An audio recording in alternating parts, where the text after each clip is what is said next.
Hey, what's up, guys? Corey here again today. Out riding around on a Sunday afternoon.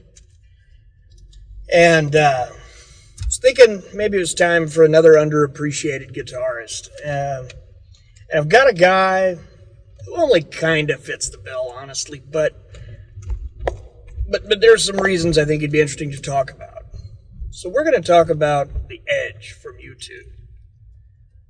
When you think of U2, you think of the, Irish kind of pop band, I guess you'd say. And, I never thought of them as a guitar band, really, despite the fact that, The Edge is a fantastic player. He really is. But it's a different style than what you think of when you think of rock and roll, usually.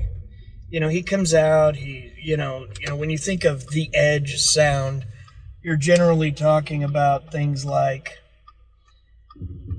delay and chorus and sparkly, crystal clean tones. It can get dirty, but that's most of what you're looking at. Heavily modded Strats, Vox AC30s, that's kind of his go-to. But he also plays some vintage Fender Tweeds as well. So, his sound is, it's just a different sound than what you think of as your typical guitar god tone.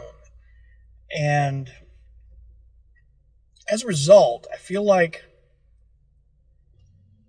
he's never fully gotten the recognition he deserves. I feel like the guitar community respects the guy. Don't misunderstand me. I mean, everybody respects The Edge.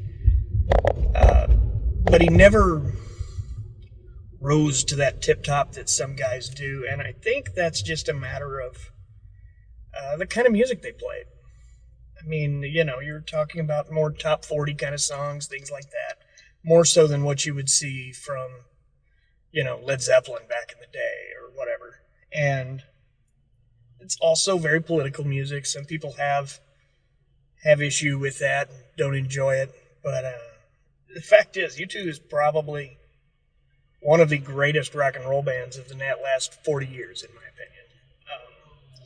For 30 of those, I was not a fan. Just didn't do anything for me as a young guy and growing up. But over the last 10, I gained a new respect for a lot of their music and find myself listening to them on occasion and really learning to think a lot of The Edge.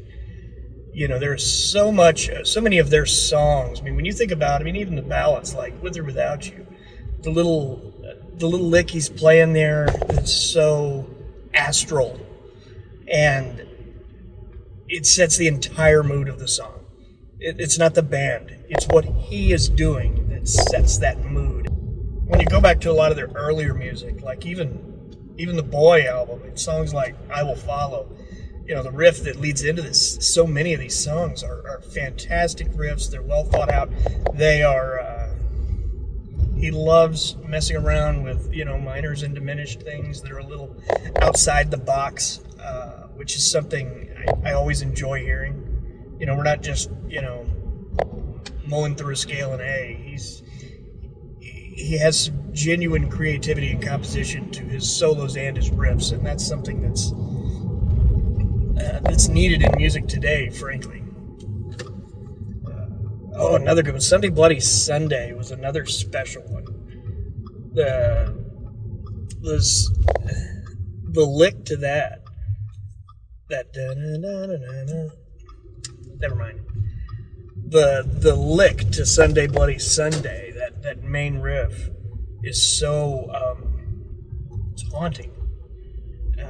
As if the lyrics aren't dark enough and everything else around it, what his playing is bringing to that song is the emotion of the pain that the issue they're talking about there brings forth in them. And I think that's a special quality. Not all players can do that. There's a difference in finding something that fits and sounds great, and finding something that not only fits, but furthers the song itself. And I think that's where Edge really shines, is he has an ability to not just play along with the music, but transform the music in a way that takes the listener somewhere different. And I just can't imagine. This is another one of those bands that I can't imagine U2 being where they are without his particular skill set as a player right there in the middle of it. And it wasn't just the early days, man. The Edge has been doing this all along, and he's still doing it today. I mean, even, the early 90s, there was Mysterious Ways was a good one. I mean, even their last few albums, I mean, he's still very much there doing Edge things. And I think that's a hell of an accomplishment. You're talking about 4 decades in the same band with, for the most part, the same guys, writing songs that all kind of fall into that same spectrum, but to be able to continue to write new parts and experiment with new sounds that not only create something new, but also hold true to who that band is. That is a hell of an accomplishment. And frankly, not many people do that like the Edge. The Strat is his wheelhouse. Once in a while, you'll see him with an Explorer or something. I mean, he'll bust out some other things. But for the most part, he's a Strat guy. And it's hard to wrap your brain around just how clean his clean sound is, because quite often we think of scratch that whole part. The Edge's rig is something wild. I remember watching Premier Guitar's rig rundown that went through his stuff, and it was showing the Voxes, the Fender amps, all his Strats, and a couple other odds and ends he had. But it's a hell of a processor that everything he has is running through. That is not a rig for the faint of heart. But that's how he gets those just beautiful crystal cleans. An interesting thing to watch if you're a fan of the Edge. It's on Netflix. I believe it's on Netflix, and I can't even remember the name of it right now. I'll find it, stick it down here. There is a show where they took him, Jack White, Jimmy Page, and threw them in a room together